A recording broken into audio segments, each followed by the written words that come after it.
तो बाबा साहब ने भगवान बुद्ध का मार्ग दिया है और भगवान बुद्ध ने आपको सुधरने के लिए 10 संस्कार दिया है। तो वह संस्कार जब बाबा साहब के नियमानुसार आपके घरों में होने लग जाएगा, तब जाकर के बाबा साहब की विचारधारा जन्म लेगी।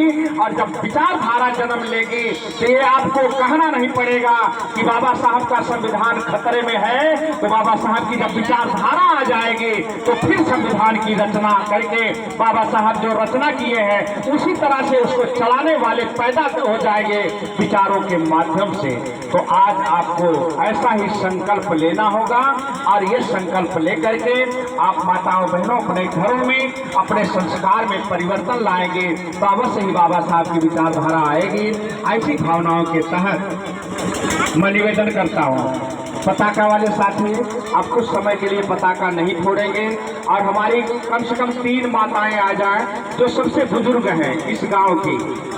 ये किसी का नाम यहाँ पर नोट नहीं हुआ है, लेकिन जो बुजुर्ग हैं जिनको आप जान रहे हैं कि आप बड़ी हैं, बुजुर्ग हैं और अपने मन में किसी के प्रति कोई द्वेष की भावना न रखते हुए 3 माताओं को भेजिए।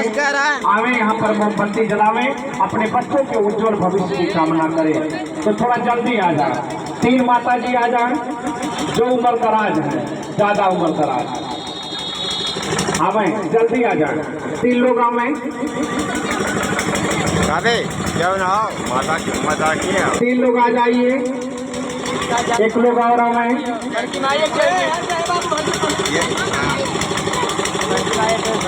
एक लोग और आ जाए।